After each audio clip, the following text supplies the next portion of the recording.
Et c'est un point stratégique car finalement, on va essayer de comprendre qui fait quoi et à quel moment. Parce qu'en fait, il y a 3 stades. Il y a le démarrage, bien sûr, il y a le milieu de la chaîne et il y a la phase de maturité.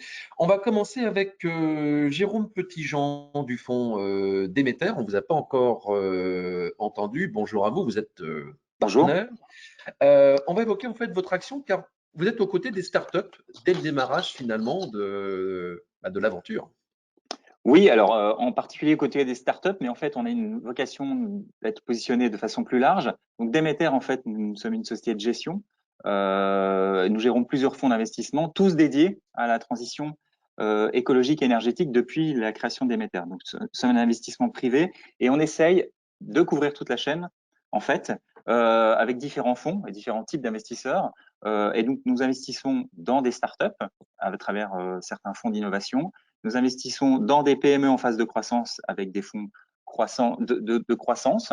Et puis, nous investissons également dans des projets d'infrastructure, des projets de réseau, notamment des projets pour les mobilités propres ou l'efficacité énergétique ou le développement des énergies renouvelables. Et à ce titre, en particulier dans l'hydrogène, effectivement, nous avons d'ailleurs été, je pense, parmi les précurseurs investisseurs au niveau startup, puisque nous avons investi à travers un de nos fonds dans McPhy dès les années 2013-2014. Ok. McPhy qui développe des électrolyseurs. Nous sommes également investisseurs au capital de Ergosu, qui est une autre société qui développe également de l'électrolyse avec de l'eau à très haute pression. Donc voilà, en tout cas, on essaie de couvrir toute la chaîne en tant que plateforme d'investissement. Et effectivement, nous nous intéressons de près à l'hydrogène décarboné, que ce soit au niveau des startups et des projets qui deviennent maintenant plus matures, donc des projets d'infrastructure. Et donc, nous regardons également des projets notamment dédiés à la mobilité dans des sociétés de projets, des projets locaux et territoriaux, mais je pense qu'on en reparlera un peu plus tard. Absolument. Je vais faire appel à Karine Vernier de EIT InnoEnergie. On expliquait tout à l'heure que vous étiez le bras armé de la Commission européenne. Donc, pareil, un regard sur les startups et pas seulement en France, bien entendu. N'oubliez pas de brancher votre micro. Là, c'est bon, vous m'entendez? Super. Donc, côté EIT InnoEnergie, effectivement, on intervient également dans le soutien aux startups. En fait, nous, on intervient pour permettre d'accélérer les innovations ou la transition écologique. Donc, il y a 2 niveaux d'intervention. Il y a le premier niveau qui est je dirais, une intervention sur des projets de très grande envergure sur lesquels il n'y a pas beaucoup d'innovation techno en tant que telle, où on est plutôt un fast follower, pardon pour l'anglicisme. Et là, on vise à des projets, à financer des projets directement à l'échelle et de très grande envergure. Donc, on l'a déjà fait dans le domaine de la batterie à travers Northvolt et Verkor typiquement. Et là, on a sur le sujet de l'hydrogène un projet qui s'appelle H2 Green Steel, qui, comme son nom l'indique, permet de produire de l'acier décarboné en utilisant de l'hydrogène vert. Eh bien, ce projet, j'en parlerai de manière un peu plus détaillée un tout petit peu plus tard dans mon intervention, mais c'est un projet de très grande échelle où finalement, on met en œuvre des technologies éprouvées et sur lesquelles on prend le risque de l'échelle, tout simplement. Le deuxième niveau d'intervention, c'est plutôt sur des startups innovantes, deep tech, qui sont en phase émergente et dont on estime qu'elles ont une capacité à devenir licorne ou en tout cas à avoir un très haut potentiel demain. Donc nous, à l'échelle européenne, on a déjà investi dans plus de 15 startups de ce type-là. Donc, pour vous donner des exemples français, puisque c'est ce qui finalement parlera peut-être le plus, on est déjà intervenu dans Sylphen, qui permet de proposer une solution intégrée de stockage et de production d'énergie dans les bâtiments et dans les écoquartiers. On est intervenu dans Attaway, qui propose des solutions de distribution de l'hydrogène sur le volet plutôt mobilité. Autre investissement qui n'est pas français, celui-là, c'est IMET, qui est un premier électrolyseur alcalin électromagnétique. Enfin voilà, donc on a un ensemble, je vais pas toutes les cités, c'est disponible sur le site internet d'InnoEnergy, mais on a un panorama très complet sur toute la chaîne de valeur de participation dans des startups que nous estimons à très haut potentiel. Merci. Je fais appel à Benoît Calatayud de BPI France, parce qu'il y a aussi cette aide au niveau de l'innovation. Vous avez parlé tout à l'heure d'incubateur. C'est effectivement ce rôle que BPI France peut avoir pour être aux côtés des jeunes pousses. Oui, alors plus largement, BPI France accompagne l'innovation au sens large de manière générique et en particulier dans le domaine de l'hydrogène à travers plusieurs instruments que je ne vais pas tous citer puisqu'il y en a de nombreux, mais en tout cas des grandes catégories. La première, il s'agit d'appels à projets génériques et de concours pour accompagner l'innovation, que ce soit pour accompagner l'émergence de projets collaboratifs ou individuels dans le cadre des programmes investissement d'avenir qui vont d'ailleurs être renouvelés puisque, comme je l'ai dit tout à l'heure, la 4e phase de ce programme d'investissement à venir va bientôt entrer en vigueur avec ces différents dispositifs d'aide à l'innovation. Le deuxième axe est la déclinaison de concours en particulier. J'en citerai un. Il s'agit du concours ILAB, donc qui vise, un peu comme le programme Deep Tech, à faire émerger des innovations de rupture issues ou quasi issues du monde de la recherche vers le monde de l'entreprise. Donc là, ça c'est une fois par an et on l'a organisé jusqu'à présent avec le ministère de la Recherche. Il y a bien sûr le concours Innovation, opéré là aussi dans le cadre du programme investissement d'avenir, qui a des thématiques différentes en fonction des phases, mais souvent l'hydrogène est présent. Et puis, le troisième axe, c'est effectivement une espèce, je dirais pas incubateur, mais en tout cas création de communautés autour des enjeux de transition énergétique. On vient de créer justement dans le cadre de notre plan climat la communauté du Coq Vert qui vise à rassembler des entreprises du domaine de la transition énergétique pour favoriser le partage de connaissances et de compétences qui est un élément indispensable, comme je l'ai dit, pour réussir la transition énergétique. Ah oui, c'est le coq bleu en fait de la French Tech qui se peint en vert, c'est ça, il change de couleur. En quelque sorte. Merci à vous. Alors, on a parlé de l'action au démarrage. Maintenant, on va parler du milieu de chaîne, puisque c'est donc le stade supérieur. On va en parler avec la Banque européenne d'investissement, avec vous, Grégoire. C'est un reproche qu'on a pu faire à une époque à la banque de ne pas être présente dès le démarrage de l'activité. En tout cas, vous définissez votre action comme étant un accélérateur finalement de la transformation. Oui, tout à fait. On a aujourd'hui 3 typologies de partenaires, de clients. Le premier, ce sont les collectivités territoriales. C'est un peu notre cœur d'activité historique, notre cœur de client historique. On a par exemple accompagné sur l'hydrogène, je citais tout à l'heure, le corridor H2 avec la région Occitanie. Donc à ce moment-là, le promoteur est un promoteur public. On a toute une activité d'intermédiation qui se fait soit via des fonds d'investissement, Demeter tout à l'heure que nous connaissons bien, mais aussi des banques publiques et privées qui déploient sur le territoire des ressources européennes, car la BEI n'est pas une banque de réseau. On a aujourd'hui un bureau en France, mais c'est simplement, il y a 12 personnes aujourd'hui. Donc, effectivement, on fait confiance à nos partenaires financiers pour déployer cette ressource. Et la troisième typologie de nos partenaires, de nos clients, ce sont les entreprises. Alors, effectivement, on a eu ce reproche, comme vous évoquiez, d'avoir des seuils d'éligibilité, des niveaux minimums d'intervention qui étaient trop élevés. Grâce au plan Juncker mis en place à partir de 2015 et sur la période 2015-2020, nous avons pu accompagner des entreprises plus innovantes, des entreprises plus petites, avec des niveaux d'intervention aujourd'hui minimum autour de 15-20 millions d'euros d'investissement, sur lequel nous, on est en mesure de financer 50%. Mais effectivement, on est plutôt dans une phase où on va accélérer une transformation éprouvée, avec des outils peut-être dans un premier temps où on peut prendre du risque. Tout à l'heure, on a parlé de Northvolt. La BEI avait accompagné au démarrage Northvolt avec la Commission pour pouvoir prendre ce première étape de risque. Et dans un deuxième temps, avec des financements plus classiques, la transformation, l'accélération de la production. Dans le cadre de l'hydrogène, on a financé par exemple Forsea Power en deux temps pour le développement des batteries électriques, en particulier des batteries hydrogène. Merci. On va parler à présent avec vous, Gauthier Chatelus de la Banque des Territoires, car vous investissez également en milieu de chaîne. Et d'ailleurs, pas seulement finalement dans les sociétés, mais ça peut être dans de l'actif, dans des locaux finalement de sociétés, dans l'outil industriel. Oui, merci. Oui, donc nous, on intervient dans les rôles sont assez séparés avec BPI. Hein, on n'intervient pas au capital des sociétés qui se développent. On est vraiment dans les projets.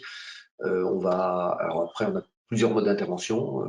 Comme la BPI, on soutient les collectivités. Hein, il y a du prêt très long terme en mobilisant les ressources des fonds d'épargne notamment.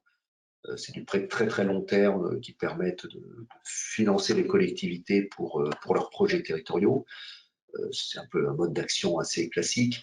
Et puis, on a tout ce qui est investissement dans les projets, soit, et on en reparlera tout à l'heure, des sociétés de projets qui développent un projet concret, mais ça peut être aussi à travers l'immobilier. Donc ça, c'est un nouvel axe assez récent, notamment dans le cadre du territoire d'innovation, mais pas seulement, où on peut soutenir, investir dans les murs de sociétés. Donc on reste dans le projet, on n'est pas dans la société elle-même, c'est le rôle de BPI, on est dans les murs. Ce qu'on a fait récemment, par exemple, avec Safra, pour les accompagner dans leur déploiement, leur développement, pour la construction de bus hydrogène. Donc on va avoir un peu tous les niveaux, avec aussi une capacité dans nos volets d'intervention d'aller du très petit ticket, inférieur à 1 million d'euros, à des très gros tickets. On ne va pas financer non plus, pour être précis, la R&D, donc un prototype qui est encore en phase de mise au point, ça ne nous intéresse pas, mais dès que la technologie a fait ses preuves à travers la POC ou la R&D, on peut être sur le premier déploiement aussi. Voilà, on a pas mal d'endroits où on peut intervenir, on n'est pas tout au début, mais on essaye d'être assez tôt dans le milieu de la chaîne, si on peut se dire là, c'est dire, voilà, il y a un projet concret, ma technologie marche, j'ai mon premier projet, eh ben, on peut aller investir dedans, s'il est bien sécurisé. Voilà. Alors, on va maintenant passer à la phase de maturité. C'est donc le stade, c'est le troisième étage en quelque sorte de la fusée. Et c'est en général à ce moment-là que les banques classiques font leur apparition. Est-ce que Mathilde Faglin est avec nous? Vous représentez donc la Caisse d'épargne en région Bourgogne-Franche-Comté. Mathilde, est-ce que vous nous entendez? Et Oui, je vous entends. Pas de souci. voilà, vous J'espère êtes que par vous téléphone. m'entendez. Alors, comment agit justement la Caisse d'épargne avec quels outils à ce stade finalement de l'activité? Alors, on a l'activité bancaire traditionnelle, puisqu'on a une cellule de financement structuré qui participe à du financement de projets dans les énergies renouvelables. On a aussi, via Neo Business, qui finance l'innovation, alors soit des entreprises innovantes, soit des entreprises matures, mais qui ont des projets innovants, notamment dans les énergies renouvelables, qui peuvent être mobilisés. On fait aussi du financement de projets immobiliers, en lien avec notamment l'hydrogène. Mais on a aussi un accompagnement haut de bilan au travers nos véhicules Evergreen, puisqu'on investit avec 3 véhicules au sein de la Caisse d'épargne, une structure qui s'appelle BDR IT et qui accompagne les entreprises innovantes du territoire sur des tickets qui peuvent aller jusqu'à 300 000 euros. Je vous parlerai de 2 opérations qu'on a pu réaliser sur le territoire avec ce véhicule. Et puis, BDR Invest qui peut intervenir jusqu'à 2 millions d'euros sur des projets en développement ou transmission. Et pareil avec une autre structure qui s'appelle BFLT qui là peut accompagner des projets de filière sur notre territoire ou des entreprises qui ont été légèrement impactées par le Covid et qui sont en phase de rebond, jusqu'à 2 millions d'euros, et tout ça de manière minoritaire. Et puis, en dernier lieu, on investit aussi dans des fonds infrastructures qui accompagnent, eux, la transition énergétique.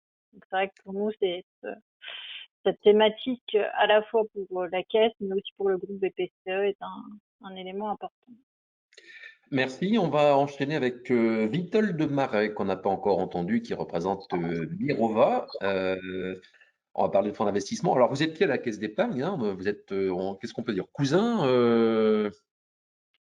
On peut dire ça, sachant que certaines caisses d'épargne sont également investisseurs dans notre fonds. Donc peut-être quelques mots sur Mirova pour les personnes qui ne le connaissent pas. Donc, en 2 mots, c'est une société de gestion dédiée à l'investissement responsable qui est filiale de Natixis, donc qui fait partie du groupe BPCE. Et nous avons à peu près 20 milliards d'euros sous gestion.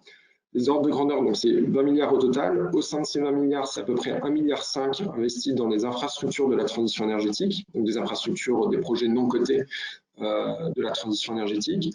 Et nous sommes en train de lever notre prochain fonds avec une taille cible de 1 milliard d'euros qui continuera d'investir essentiellement en Europe, mais également avec quelques cibles en Asie.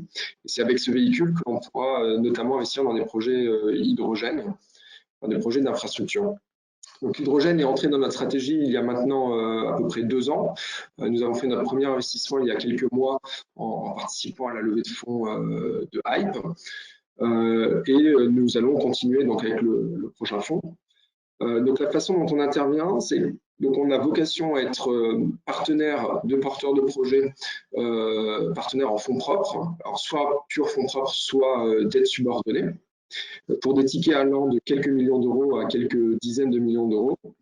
Et donc nous ciblons en priorité des projets d'infrastructure. Donc nous ne sommes pas un fonds capital risque, nous ne prenons pas de risque de technologie. Mais de manière résiduelle et opportuniste, je dirais, nous pouvons considérer de l'investissement corporate, donc remonter un petit peu dans la chaîne de valeur, pour autant que les sociétés aient de l'infrastructure comme sous-jacent. Donc typiquement, un développeur de réseau de stations pourrait rentrer dans notre scope. Ce que l'on peut dire également, c'est qu'en théorie, donc on intervient en fin de développement lorsque le projet est prêt à construire. Néanmoins, nous pouvons accompagner les développeurs un peu en amont, notamment pour échanger sur la structuration financière qu'ils envisagent et s'assurer que le projet sera bancable et investissable par la suite. Voilà, donc on est conscient que pour certains projets de l'écosystème aujourd'hui, il est difficile de cocher toutes les cases de l'infrastructure. Les deux principales d'entre elles étant d'avoir des revenus sécurisés et prévisibles. Et c'est pour ça que lorsque certains projets nous apparaissent encore un petit peu risqués, on peut considérer donc des investissements à l'étage du dessus au sein du porteur de projet si tel est son souhait. Et enfin, peut-être pour terminer, juste pour préciser que aux côtés des projets d'infrastructure non cotés, nous avons également la capacité à investir dans l'hydrogène au travers de fonds cotés. Donc c'est une équipe totalement distincte dont je ne fais pas partie, mais qui a par exemple accompagné la société HRS lors de son introduction en bourse. Donc c'est également un de nos modes d'intervention. Très bien. En tout cas, je pense qu'on a bien compris finalement quels sont les acteurs qui interviennent au démarrage, au milieu, en phase de maturité. Je pense que c'était important de faire cet éclairage et merci en tout cas pour ces précisions. On va passer aux questions avec Bruno Jamet du pôle Véhicules du futur. Alors, il y en a une qui m'a été transmise en cours de route. Finalement, est-ce qu'il y avait des investissements également dans des projets et dans des sociétés de projets? Je pense qu'on a plus ou moins répondu. En tout cas, est-ce que vous avez d'autres questions à nous communiquer? Alors, oui, des questions sur le début de ce cycle d'intervention. Est-ce qu'on pourrait avoir un récapitulatif des différents guichets? Il y a des acronymes assez obscurs pour le grand public. Alors, pour le démarrage, alors je ne sais pas, peut-être que est-ce que Jérôme Petitjean a bien compris la question et peut-être pour y répondre? Je ne sais pas si… alors, les acronymes, je pense que c'était peut-être plutôt dans les mécanismes de soutien qui ont été soutien public, qui ont été cités. Oui, alors c'est vrai qu'on a parlé de l'ANR à un moment, de l'Agence nationale de recherche, par exemple. Sans doute, oui. Donc là, je pense que ça serait peut-être un peu long de repasser sur les différents mécanismes de soutien au niveau européen, au niveau français, mais je suis peut-être pas le mieux placé pour les redécrire, mais je pense que ça fait partie des acronymes qui ont été cités. Mais en tout état de cause, effectivement, c'est les différents mécanismes de soutien des différents projets à leurs différentes phases de maturité qui ont été cités. Mais quoi qu'il en soit, toute la chaîne, enfin l'idée globale est bien d'essayer de couvrir toute la chaîne de l'innovation à la partie projet d'infrastructure. Là, j'en profite côté pôle véhicule du futur, on peut vous éclairer, n'hésitez pas à nous contacter, on pourra vous aiguiller dans cette richesse des possibilités de financement. Une autre question aussi, est-ce qu'il est envisageable de financer des entreprises étrangères, Union européenne, pour développer des projets en France? Ah, voilà une très bonne question. Karine Bernier, peut-être, pour… Je veux bien prendre la parole sur ce sujet-là. J'ai envie de dire oui, avec un grand O, un grand U et un grand I. Nous finançons bien sûr toutes les sociétés européennes qui travaillent dans le domaine de l'hydrogène, puisque c'est le sujet du jour, mais potentiellement dans tous les domaines de la transition énergétique. Donc, welcome on board. Si souhaité, nous regarderons tous les dossiers. Alors, c'est oui et welcome, hein, si j'ai bien compris.